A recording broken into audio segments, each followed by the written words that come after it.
Hello, my name is Ezra. I'm supposed to be interviewing these peeps from R.AGE today.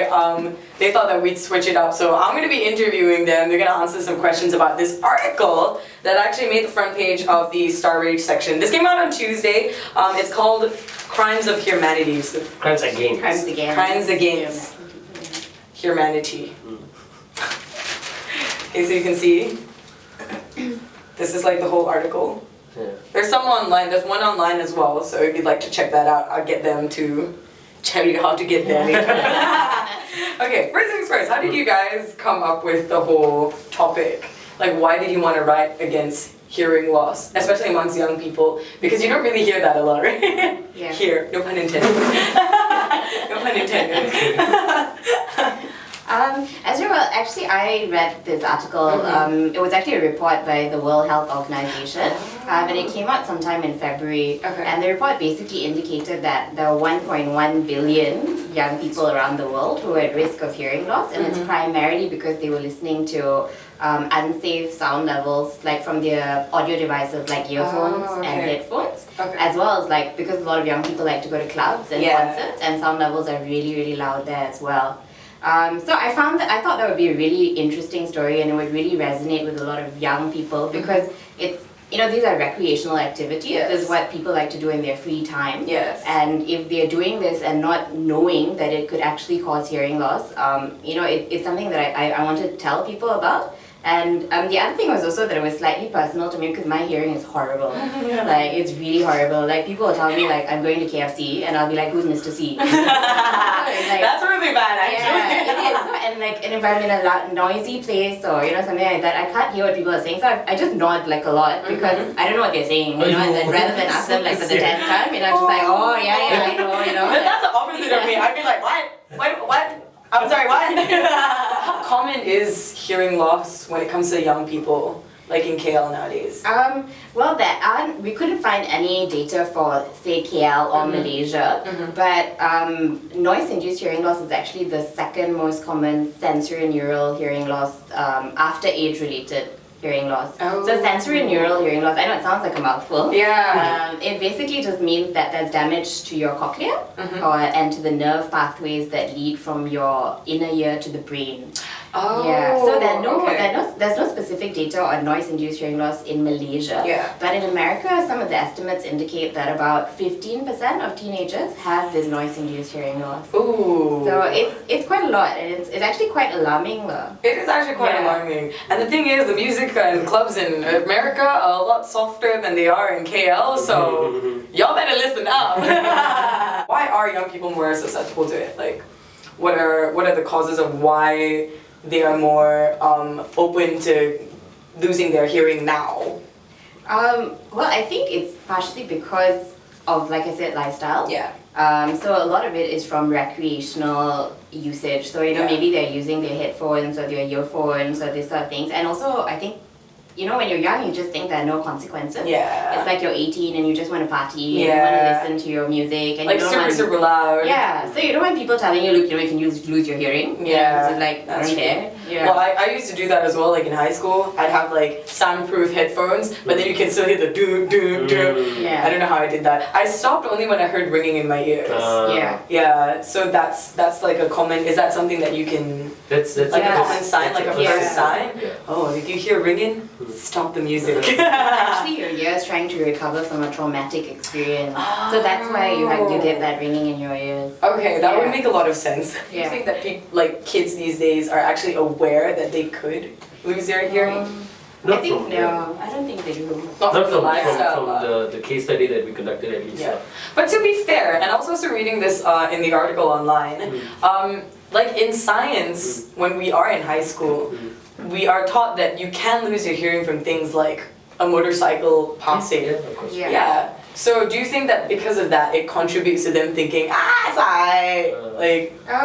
Well, that's the thing. I mean, like the thing about noise-induced hearing loss is that there are two variants to it. So there's basically long-term exposure to loud noises, and that happens if you listen to your earphones and your headphones for prolonged periods of time.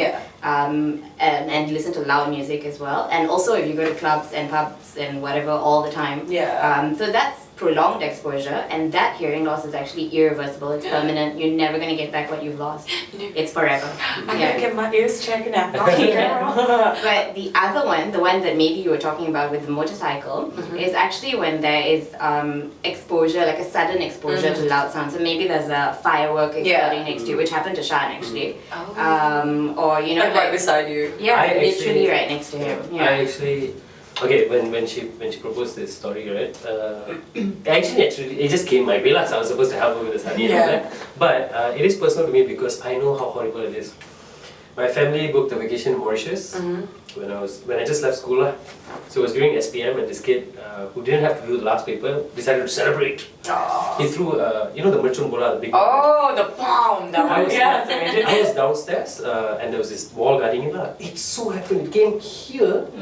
Oh, Right next to yeah. you. So then, so it just by chance lah. Maybe so I can do this story. So anyway, I went to do my exam and totally couldn't hear anything. So it was bleeding and all that. My eardrum was perforated right in the center. Oh man. So, the repercussions, like for months, the treatments and the pain is another thing. And then like bodoh, after a while, you speak on the for a long time, you will have less hearing lah. Yeah. So you're on the phone on this side, then suddenly you get tired from the side. Hello. Oh, actually, It's your hearing loss. And when we went to Mauritius, I couldn't dive, couldn't do anything. So I just sat in the boat the whole time.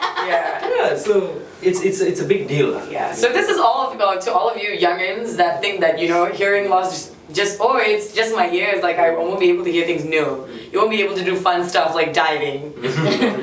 Fun fact: your hearing is more important than your sight. Yes, because of balance as well, right? Yes. Like, it affects your balance and stuff like that. How loud is too loud though? Because we were talking about motorcycles that pass, club music.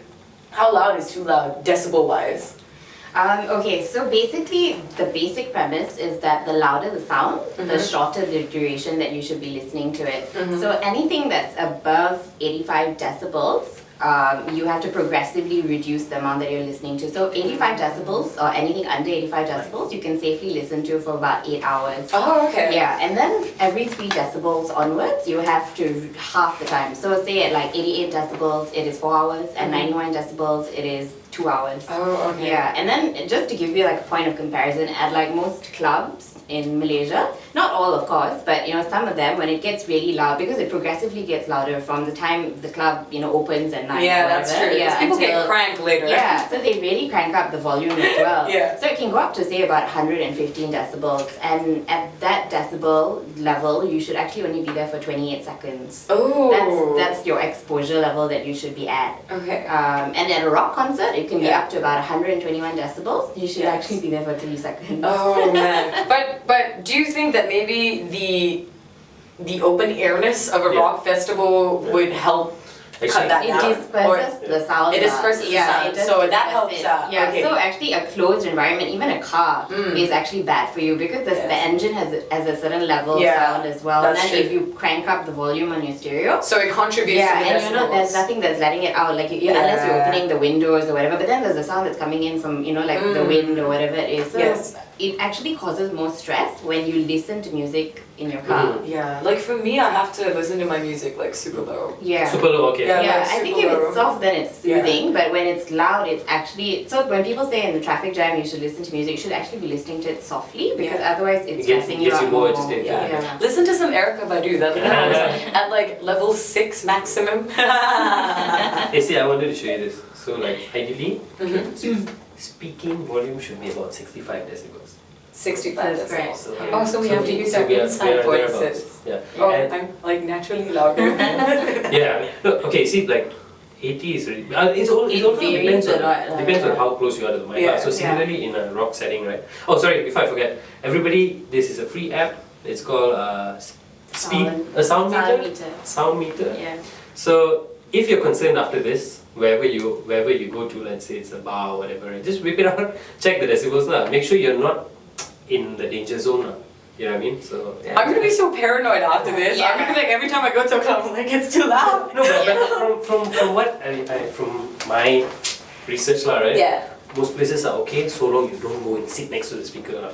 Yeah. Pubs around KL are okay. Pubs are Yeah. okay. Mm. Even like the ones that we frequent, because those are pretty loud. But I think you apply common sense, you know what I mean? You're not going to be Yeah. sitting right next to the speaker for like 7 hours. Yeah, that's true. true. You know? But like Yeah. you were saying before, everything else that happens around it contributes to the decibels, no? Yeah. Sorry, I mean, it's the environmental noises as well. Yeah. Check this, you know what is almost as bad, if not worse than clubs? The other day we seated at the mama and lunch hour, and I realized, right, I was speaking so loudly to my colleague sitting across the table. Shouting now. And then you check the thing, it's like 95. It's like Whoa. peaking on live sound. So that's technically like a few seconds only, right? Like, yeah, like you're supposed to sit there for a few seconds only, right? It's the same with the earphones and headphones. I mean, a lot of them go up to a maximum volume of about 105 decibels. So you imagine a lot of kids are listening to it for hours, Yeah. right? And at 105 decibels, that's actually like you're holding a chainsaw out at Yeah. arm's length. So you've got a chainsaw on Yeah. for 2 hours, and that's in your ears. Do you actually think that young people would stop? Because I know a lot of my friends didn't stop. Like I was probably like one in a million that like decided to like, oh my god, my ears are too tired. Yeah. I think step one is awareness, lah. Yeah. That's Yeah. the main idea of this, because to be really fair, right, even the audiologists were saying our ears are actually very, very resilient, you know, Yeah. so they can take a lot of abuse, lah. But if you're aware of it, then you know. But you have to remember that resilience is also it's dependent on you. So it's like it depends on like How you know healthy how you are. healthy you are, whether you have any risk factors, like Yeah. if you had diabetes or anything Yeah. like that, then you know you're more at risk for anything. Yeah. So you know, so that may be a situation where you listen to loud music for a long time and maybe nothing happens to you or the damage is very minimal. But then again, it like I said, it depends on you. So if you're less healthy, then you know the damage could happen in 6 months. Oof. Yeah, it literally could. So Yeah. you know, you should, as much as possible, try and be careful about it. Like it's not stopping what you're doing, just minimizing it. What can be done to prevent noise-induced hearing loss? I mean, you've already done the whole raise awareness thing. What else can be done though? Okay. I think basically you have to take practical steps, you know. I mean, everybody who listens to loud music, or even if you don't, I mean, just do things that are sensible. So, like, go for yearly hearing tests. Yeah. And that's like recommended, like with your annual medical checkup. Yes. So just do a hearing test, because the audiologist can determine, like, they have, you know, the test where they can determine how at risk you are, Yeah. and if you already have hearing loss, what can be done, you know, from then on in. And the other thing is with earphones and headphones, really pick headphones over earphones, because the headphones have larger cans, so Yeah, they kind they of cover your ears. Yes. And what happens is that means that it actually cancels, especially if you have noise cancelling headphones, it cancels out external noise. So what you're listening to It's inside, purely just and inside. you're not going to turn it up too loud, because you don't need to tune out what's outside. Yeah, that's true. That's true. Yeah. Whereas Noise with cancellation. earphones, it's the opposite, because it doesn't cancel out what's happening outside. And then you Yeah. hear people talking, or you're in a noisy So you're a cafe. little bit distracted. So, and then you put it very loud, and you don't realize it, and it's fed directly into your ear canal. So yeah, when you get that ringing or it hurts, it's because your Just ears are stop. traumatized. Yeah. Just stop. I guess that wraps it up. Yep. If you guys want to check out the article, look for Tuesday's Star newspaper. It's under the R.AGE section. It's actually the cover. It's a pretty cool one. Yeah, you'll be able to see the article. You guys have some ENTs involved as well, right?